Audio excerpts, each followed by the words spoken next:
Guys, I am back in the studio and a good episode to be back. We are talking studs and sucks for NFL Week 9, the full recap right here, right now, going through each position and ripping into the sucks of the week and honoring the studs of the week. So we got some major highlights, including Joe Mixon. I mean, what a game by Joe Mixon. We're going to talk about that. But again, I really want to highlight and focus on the guys that crap the bed because they got to be held accountable. We spent high draft capital on them, or in many cases, the Sheeps have spent high draft capital on them, and they're just not performing where they should be. So we're going to talk about it, full breakdown, and we're going to get you guys ready this week for, I can't believe I'm going to say this, Fantasy Football Week 10. I got to say that this year has flown by. I can't believe we're going to be talking about Week 10 this week. Going to give you guys the optimal plays at each position, get you guys fully ready. And that's what I do on the show. So if you are new, make sure you guys do subscribe. And, of course, Monday Night Football, Sunday Night Football, Thursday Night Football, whatever it is, head on over to Hooters.com and download the app right now. Use promo code FFC20 to save $10 on an order of 30 or more on takeout or delivery in select locations. So Hooters.com, go over there right now, guys, and order some wings, order some nachos, order some amazing food. I love it, and I order it in for every game. Well, almost every game, but I order it a couple times a week. I try to get it a couple times a week because, again, it enhances that game-watching experience. So make sure you guys go to Hooters.com or download the app. The code you want to use, FFC20 to save. Go do that right now. All right, let's talk about this, guys. Let's talk about the quarterback position and who the studs were, first of all, and then we'll talk about who the sucks of the week are. And I got to say, this week, I think everybody kind of performed where they should. There wasn't somebody that's like completely fell off the cliff here and said, wow, you know, this guy really sucked. But, I mean, Justin Fields, this guy is coming alive here and can be potentially a good quarterback next year. They've beefed up his options here with Chase Claypool at wide receiver, and he had himself a decent game, 3 touchdowns, and here's the amazing thing, 178 yards on the ground and a rushing touchdown for 42.72 points. Fields coming alive here. Even Mooney got a touchdown. Why didn't this happen at the beginning of the season where Mooney crapped the bed? And maybe it took him a while to kind of get in the groove and get into that driver's seat, but he just fell short of a win still with Miami, but a phenomenal fantasy game. The number one quarterback this week is Justin Fields. And again, this could be a trend moving forward. Can he be as good as Lamar Jackson? That's a question I got to ask myself, and I'm going to say, well, probably not, but something that may be viable if he keeps up at this pace. Now, again, this excluding, I'm pulling this up here, Ravens versus the Saints. Now, Ravens are a 1.5 point favorite tonight, November 7th. I'm recording this in the morning, so we have not included the Ravens and the Saints in regards to these fantasy studs and sucks. I just want to let you guys know that, all right? But Justin Fields, number one quarterback and doing well. Pat Mahomes having himself a good game. Josh Allen, Tua, phenomenal game. 3 touchdowns, 24.08 points. Geno Smith looking solid, 20.8 points. Now, Geno Smith, I mean, who would have thought if you had said at the beginning of the season that Geno Smith is greater than Russell Wilson? I mean, I don't think anybody would have agreed with that. Nobody would have agreed with that. He was fighting for a job with Drew Lock. I don't know if there was much of a fight, but either way, he won it, started, and it was a right decision for Geno Smith here to start for the Seattle Seahawks, and he's been doing really well, finishing top 5 amongst quarterbacks this week. Jalen Hurts, Joe Burrow, Kyler Murray, Derek Carr, believe it or not, 18.36 points. Still sucking, losing Derek Carr. Either way, he had himself a good week. Devontae Adams, contrary to last week where Devontae Adams had 1 reception, and Trevor Lawrence rounding out the top 10. Now, who could you say sucked this week? I mean, Aaron Rodgers, he's just not been where he's supposed to be offensively. Can't get it going. Losing, just not winning games. Now he ends up losing to who? Detroit? Really? 13.64 points. Respectable points, but not anywhere near, not even above par, really. You could make an argument that him and Justin Herbert, who had 12.1 points, and Herbert did, could be sucks of the week, but they just had just enough to kind of push them out of that suck of the week category. You really are a suck of the week if you're kind of under 10 points. And Stafford, 10.5 points, is at that borderline. So he could get that award for me from me this week as the suck of the week. So Stafford, 10.5, You could make an argument. Mac Jones, 9.6, 8 points. Marcus Mariota, 7.56 fantasy points. Now, Mariota, beyond disappointing. I was the guy that was high on Drake London going into the season because they have no other wide receivers. He was a top wide receiver drafted in the draft class, the number one wide receiver off the board. The talent is there, but he's not getting the ball. Like I was watching that game, parts of it anyway, and Mariota's having a hard time getting the ball to London. And I think that's mainly a Mariota issue. So Mariota, 7.56 points. Now, I don't know, a lot of people started him maybe in 2 quarterback leagues, but either way, between him, Stafford, and Mac Jones, those are the sucks of the week. But overall, guys, I think the quarterbacks kind of performed safe or above par for the most part. You got what you wanted out of the quarterbacks for this week, for week 9, all right? Moving on to the running back position, Jonathan Taylor missing time this week. And I did a post on this. If you're not following Insta, make sure you guys are following at Fantasy Football Counselor. Jonathan Taylor, everybody told you Jonathan Taylor as the number 1 pick this year. What happened, though? Jonathan Taylor is going to decline. We talked about this. I talked about this. Do not draft him first overall. Take a chance on Henry for a bounce-back year ahead of Jonathan Taylor, okay?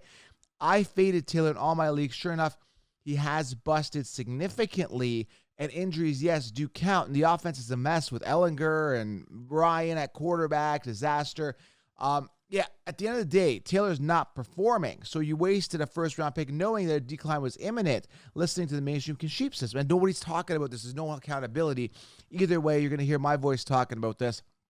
Jonathan Taylor, big-time bust this year. But when you're looking at the guys that were studs this week, Joe Mixon, 4 touchdowns on the ground, 1 receiving touchdowns, 55.1 points. I had him in a couple leagues. Phenomenal. 4 receptions, 58 yards as well to boot, and 153 yards on the ground. Joe Mixon, phenomenal week for Joe Mixon this week, guys. Absolutely phenomenal week. Kenneth Walker, great week as well. 27.9 points. Now, Kenneth Walker, everybody and their mother had Rashad Penny. Not one person had Kenneth Walker in their rankings. And I'm just going to pull a magazine here for a second here. I'm going to pull out a magazine. Is this year's here? Yeah, 2022. All right, let's pull this up here as an example. I want to see where Kenneth Walker was ranked. And again, everybody is riding. I got the magazine right here, guys. Everybody's riding Kenneth Walker. So I'm going to pull up running back rankings. I just want to see. And again, according to the Kashif, I think he was outside the top 60. Okay, here. Okay, not bad. This magazine's got him. It's a 4-letter network magazine. They've actually got Penny at 34, and they got him at 37. Okay, so there he is, 37. Okay, I had him top 10, actually, because I drafted him in the 3rd round. But what I'm saying is, Kenneth Walker, everyone told you Rashad Penny because he was ranked ahead. Actually, here it is right here, guys. You can see it. I don't know if you can see it, if it's zooming in properly. You kind of take a look here, get a good look here. So you can see that Penny, everywhere you see, where is it? Right here. At the bottom, was ranked ahead of Kenneth Walker. And the point I'm trying to make is now they're riding Kenneth Walker, saying that he's a top guy, which he is.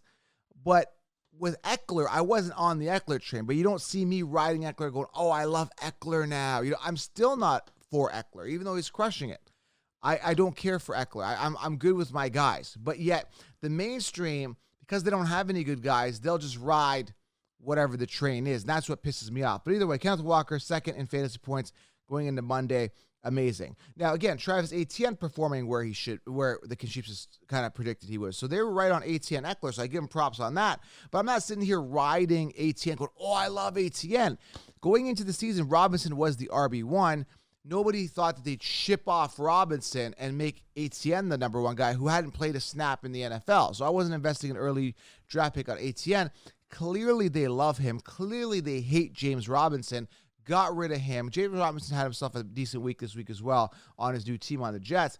But what I want to say is Travis Etienne, they love him. They're going to give him those opportunities. So let's see if he stays healthy for the season because, again, he hasn't proven it in his first year. He hasn't played a snap in the NFL. Shirley doing well. Him and Eckler both having themselves a good week. 26.6 points for Etienne. Eckler having himself a good week as well. And my guy, Henry, 23.5 points. Patterson coming back after missing 4 games, 18.3 points. Jeff Wilson having himself a game. I'm not expecting that to continue, but 16.2 points. Stevenson, Michael Carter, and Miles Sanders to round out the top 10 here, guys. Top 10. All right. Now, Raheem Blackshear had himself a good game, 15.3 points. out of Carolina. Is that going to continue? I mean, this was his first game where he had this many points. Prior to this, he has not had anything before. But he had 5 carries for 13 yards and a touchdown, adding 4 receptions for 40 yards on 4 targets. Now, Blackshear saw an expanded role, especially significantly with the receiver out of the backfield with Baker Mayfield at quarterback in the second half. He could continue to get involved because Carolina is trailing, but D'Onta Foreman and Chuba Hubbard will be better options. All right, just a couple notes here on Raheem Blackshear. I'm not expecting anything huge coming out of him, but again, he finished top 10 here in fantasy points. Dameon Pierce, 13.6. Tyler Algier having a decent game as well. The running game getting involved a lot more in Atlanta. So who is the suck of the week at the running back position? Now, a lot of people, the mainstream contributors, all had DeAndre Swift as a top 8 running back in PPR. And I said, avoid Swift. Years to Wows were not wild. I'm looking statistically. He doesn't finish seasons. He's not that good. Now, he was limited this week, but it only finished with 8 points. A guy that's been completely busting, along with guys like Jonathan Taylor, is DeAndre Swift. DeAndre Swift, again, a top 8 back outside of my top 10. I told you to fade him, but finishing with 8 points this week has been crap in the bed. You could say he is the suck of the week. Aaron Jones, I know he got hurt. I believe his ankle is bothering him. Apparently, from what I'm reading here at this time of this recording, I heard he's getting x-rays on his injured ankle and will have more imaging done on Monday. So this is going to really boost A.J. Dillon if Aaron Jones gets hurt, and he has been hurt in the past. We've seen this kind of trend with Aaron Jones. We've seen a volatile game week in, week out. 6.5 points, and I don't care if he got hurt because he's still the suck of the week. If he's not on the field, you're not putting up points, then 6.5 points is unacceptable, and he's a suck of the week. Antonio Gibson, 6.7 points, sucks this week as well. Brian Robinson, 5.8 points. David Montgomery, 5.4 points. D'Onta Foreman, 4.1 points.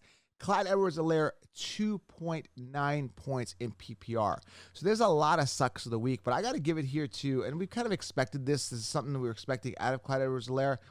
2.9 fantasy points for Clyde Edwards-Helaire. Again, you can make an argument for Foreman at 4.1, a guy that was expected to step up. Deion Jackson, you would think that he'd do something because he did something last time Taylor was out. Deion Jackson, 5.6 points. But again, I would have to say Aaron Jones, Swift, Gibson, and Montgomery all sucks of the week. Shame, shame, shame. You should be all ashamed of yourself, all right? Moving on to the tight end position. Let's talk about it. Goddard, good game, 24 points PPR. Cole Kmet, Travis Kelce, Cade Otton coming alive here, 17.8 points. I had him benched in a league, should have started him. TJ Hawkinson, Zach Ertz, Noah Fant finishing in the top 7. Those are kind of your 7 top guys. Guys that crap the bed here, I got to talk about this because I own him. But the guy I'm talking about is Robert Tonyan, 5.9 fantasy points, crap in the bed. Kyle Pitts, 4.7 points, crap in the bed. Evan Ingram, 1.8 points, crap in the bed. And Tyler Conklin, a guy that had a good week, I think it was last week or the week before, 1.7 points for Tyler Conklin. He should be ashamed of himself, absolutely ashamed. I'm going to give it here. I got to give it to Ingram here, 1.8 fantasy points. Shame, shame, shame, Jacksonville. And again, we saw Kirk step up there, but shame on Evan Ingram, okay? Crap. 1.8 points. You should be ashamed of yourself, all right? And again, I'm not expecting huge numbers out of tight ends, but when you're putting up under 2 points and you're supposed to be a tight end name, you're pretty well known, pretty unacceptable. And Tyler Conklin, I don't know what happened to you, but shame on you as well, all right? So those are your sucks of the week at each position. Hopefully you guys did well. Drop some questions below if you have them. We'll be doing starts and sits this week as well. So make sure you guys are subscribed to this #1 fantasy football podcast. Follow on Instagram for more. But those are your studs and sucks for NFL Week 9. Going into Week 10, going to be covering you guys this week. Make sure you guys subscribe and head on over to patreon.com/FFcounselor for direct access. All right? Oh, yeah, Hooters.com, FFC20. Go order some food. I'm out, guys. We'll talk soon. I'm back in the studio from vacation. Going to be a good run at the end of the season, and we're going to go start building up for next season pretty soon. We'll talk soon. I'm out.